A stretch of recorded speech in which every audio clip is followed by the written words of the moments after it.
สุดยอดเลยอาจารย์ติ้งลีก่อนกลับบ้านก็ช่วยสร้างสิ่งมหัศจรรย์ให้กับสปป.ลาวอีกแล้ว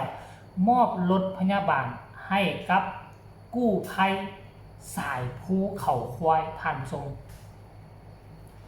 สบายดี FC แฟนคลับทุกทานมาพบมาพ่อกันเศร้าเมื่อนี้พร้อมกับข่าวดี FC แฟนคลับหลายคนหลายทาน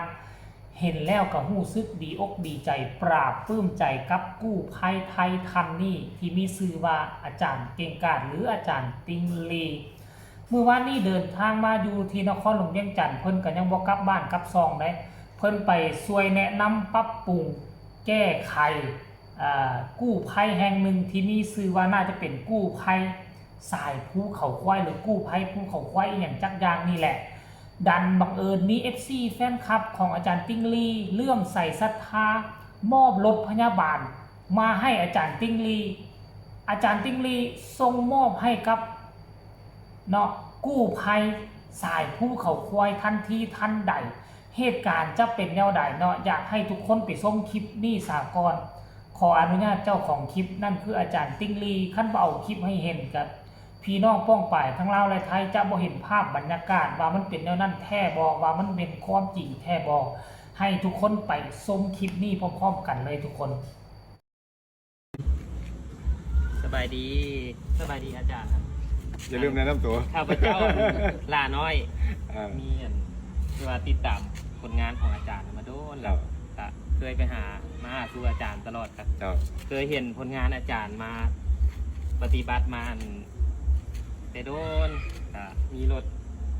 คันนี้คิดว่าจะมอบให้อาจารย์เห็นผลงานของอาจารย์หลายอยากมอบให้อาจารย์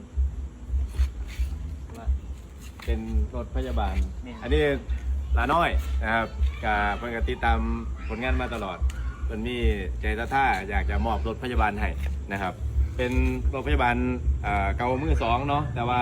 ในวิธีของคนอาสาส่วนหลายก็เอาของที่ตามกำลังเจ้าของนะครับมาเห็ดนี่ปกติก็เป็นอยู่แล้วนะครับก็คืออยากจะซอยคนแต่ว่าอย่างหน่อยเขามีของที่เขามีอยู่แม่นว่าบ่เป็นของใหม่แต่ว่าก็มีใจศรัทธาอยากจะซอยเหลือสังคมอันนี้ก็เป็นการดีนะครับก็คือว่าเป็นการเสียสละอันยิ่งใหญ่อยู่นะครับก็อนุโมทนาบุญนำได้แต่ว่าเขาเบิ่งแล้วพิจารณาแล้วว่าในเขตนครหลวงเวียงจันทน์ในสปป.ลาวเนี่ยตัวเขาเองก็ได้มีโอกาสถ่ายทอดความรู้ให้กับพี่น้องกู้ภัยหลายหน่วยอยู่แล้วก็มาเป็นที่ปรึกษาให้กับหน่วยกู้ภัยอยู่หลายหน่วยคือกันหนึ่งในหันที่เขาเล็งเห็นศักยภาพแล้วก็เป็นหน่วยงานน้อยๆซึ่งเขาว่าหน่วยงานน้อยเนี่ยเป็นหน่วยงานที่เขาอยากจะให้มีการส่งเสริมเพราะว่ามีใจที่เสียสละแล้วก็เฮ็ดงานอยู่แบบเงียบๆมาโดยตลอดนะครับก็คือสมาคมกู้ภัยสายภูเขาควายนะครับที่เขาก็เป็นที่ปรึกษาระหว่างประเทศให้หน่วยนี้อยู่นะครับแต่ว่าส่วนตัวเขาบ่เปิดเนี่ยเขาบ่เปิดไม่มีแต่ว่าเป็นที่ปรึกษาแล้วก็เห็นน้องๆเขาเฮ็ดเวียกเฮ็ดงานซอยเหลือสังคมมาตลอดแล้วก็เอาแนวทางการซอยเหลือที่เขาสอนไปเนี่ยมาเฮ็ดซอยพี่น้องทางสปป.ลาวนะครับเดี๋ยวรถคันนี้นะครับก็จะขอส่งมอบให้กับทางสมาคมกู้ภัยสายภูเขาควายแต่ว่าก็ได้ยินว่าจักรเพ่เครื่องมันพังอยู่อาจจะต้องเอาไปเปลี่ยนเครื่องเปลี่ยนจักรนะครับ FC ผู้ใดอยากจะสนับสนุนหน่วยงานกู้ภัยที่มีศักยภาพอีกหน่วยนึงแต่ว่ายังเป็นหน่วยน้อยแล้วก็เฮ็ดเวียกตลอดเฮ็ดเวียกดีเรียนเส้นใดที่สมาคมสายภูเขาควายนะครับนายกสมาคมเรียนเส้นจังหวัดเนี่ยนะคัมมอนเพราะอันนี้มาอยู่แล้วไหมไปดีอย่าไก่ไฟสีช็อตอย่ามาทางหลังดิมาแนะนำตัวอันนี้เขาเรียกซัมเซียวก็เป็นผู้บริหารของสมาคมกู้ภัยสายภูเขาควายก็ขออนุญาตส่งมอบรถคันนี้ต่อให้เพื่อไว้ดูแลพี่น้องประชาชนแต่เนื้อสิ่งอื่นใดอย่าลืมเอาไปซ่อมนะก็คือมันต้องแต่งอีกอย่างน้อยนึงนะครับรถพยาบาลคันนี้ก็ถือว่าสวยนะงามเลยล่ะงามแต่งขึ้นกับเป็นหนาเป็นตาเลยล่ะไม่เบิ้งข้างหลังจะบาดเลยเอาเนี่ยจะประมาณไหนเจ้าภาพเจ้าสัทธาเนี่ยไหมเปิดเองแล้วกันว่าได้บอกเลขได้ไหมเปิดไฟรถได้ครับและข้างในก็เป็นห้องพยาบาลไว้เดี๋ยวเห็นบ่เปิดไฟหน่อยรถพยาบาล ทางในก็เป็นเป็นห้องพยาบาลไว้เรียบร้อยแล้วนะเดี๋ยวเอาสเตเชอร์ถึงใส่อุปกรณ์การแพทย์ใส่เวชภัณฑ์ทางการแพทย์ใส่ก็ถือว่าโอเคแหละอ๋อถูกต้องตามกฎหมายทั้งหมดเนาะขออนุญาตรับไว้นะครับรับไว้ด้วยน้ำจิตน้ำใจแล้วก็ขอบคุณหลายๆนะครับที่ศรัทธากันแล้วก็ที่ฮักแล้วก็ฮักแพ่งกันเด้อรักษามิตรภาพกันไว้นะครับเป็นพี่เป็นน้องกันบุญนี่มันบ่มีไผปันแจกมันมาแหกออกได้คือไม่บางทางบ่ไล่บ่ได้เขาจะอยากไล่เอาส่งมอบครับส่งมอบต่อเด้อนี่เด้ออันซื้อมาจังไดนี่ ลาน้อย ลาน้อยมอบให้ยังเป็นทางการอนุโมทนาบุญกับทุกผู้ทุกคนสบายดี FC ทุกผู้ทุกคนเจ้า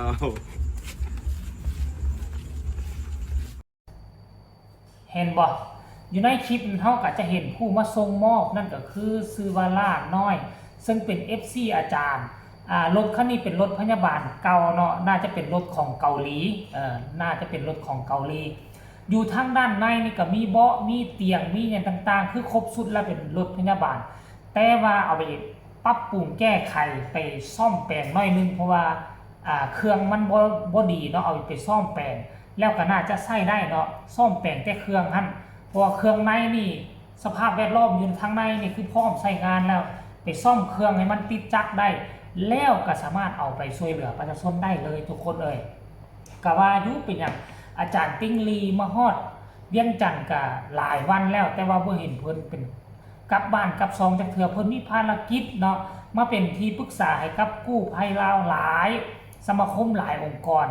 และหนึ่งในนั้นก็คือสมาคมตัวนี้เองสมาคมกู้ภัยภูเขาควายทางผู้ชมถ้าตามฟังซื้อแล้วกู้ภัยนี่น่าจะอยู่เขตเมืองไซธานีนี่บ่เขตทางอนเมืองไซธานีเพิ่นน่าจะกู้ภัยช่วยเหลือพี่น้องที่ไปติดอยู่ทั้งภูเขา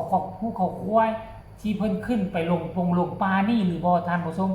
เพราะว่าคือค่อยก็เคยไปลงป่าเทื่อนึงก่อนหน้าที่คนจะติดถ้ำนี่แหละลงป่าที่ภูเขาควายตอนนั้นค่อยก็ยังคิดได้คันว่าฮู้เบอร์กู้ภัยนี่สิโทรให้เขามาเอานะ